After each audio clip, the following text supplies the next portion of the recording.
Okay, I've been contacted this week by several people in Norway pointing out that the rape figures I used in my last video were misleading, as it was only assault rapes that were carried out exclusively by non-Western immigrants, a category that doesn't include domestic rape or date rape, something the news report didn't make clear, but which I'm happy to make clear now. And what this means is that those women who were attacked and raped in the street by strangers were the victims of non-Western immigrants, with the rapist in the video specifically citing his religion as justification and claiming that his religion entitles him to treat women any way he likes. Can anyone guess what religion that might be? I'll give you a clue. In countries where this religion calls the shots, a woman who's raped is likely to be charged with adultery and thrown in prison. She'll need 4 male witnesses to prove the charge, when the only male witnesses likely to be available are the rapists themselves. The testimony of women and non-Muslims is not allowed. In this way, by making it virtually impossible for a raped woman to receive justice, the religion of Islam condones and encourages rape.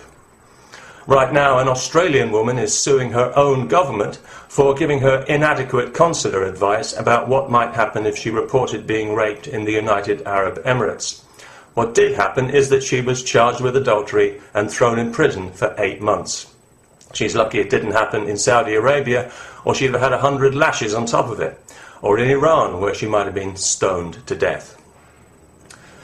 Now, there are many reasons why the religion of Islam impoverishes Western society, but the main one, in my opinion, is that it degrades and debases women. Except, of course, for left-wing women who happily degrade and debase themselves defending Islam, like turkeys defending Christmas.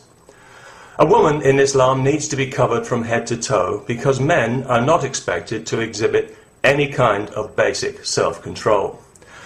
I get a lot of correspondence from angry Muslim males, and I've lost count of the number of times I've been told that women, Western women, are asking to be raped because of the way they dress.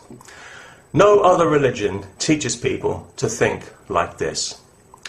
Recently here in Britain we've had a rash of Muslim gangs pimping and raping young girls in northern England. I do mean Muslim gangs and not Asians, as the media keep reporting. There are no Sikhs or Hindus involved in this, and to call them Asians to avoid naming the real problem is a slander on Hindus and Sikhs. These men do it because they regard non-Muslim women as subhuman trash. And this poison is coming directly from their religion, a religion whose values are dictated and imposed by some of the most narrow-minded, psychotic human beings on this planet. And coming, as I do, from an Irish Catholic background, believe me, that's saying something. And it's not just white Western girls they target. Hindu and Sikh girls get the same treatment because they're not Muslims, so they too are regarded as trash. But nobody wants to name the problem. We keep dancing around it with euphemism and evasion for fear of causing offence. Well then, I'll name it, shall I? It's Islam. That's the problem. Good. I'm glad we've got that cleared up. All over the Islamic world, men are raised from the cradle to believe they have a perfect right to treat women any way they like. In Pakistan, where the Northern England rapists come from, 1,000 women a year are murdered in so-called honour killings, and a woman who tries to report a rape is likely to be raped again in the police station. They take the matter so lightly. Now, the fact that we import this mentality at all will be bad enough. But what compounds it, what makes it immeasurably worse, is our blind refusal to name the poison at the heart of it, the poison that drives it forward, which is Islam's fundamental view of women as inferior human beings. This is not just unacceptable, it's not just wrong, it's obscene. It's as obscene as any openly racist political platform, and it should be regarded with the same contempt. So why isn't it?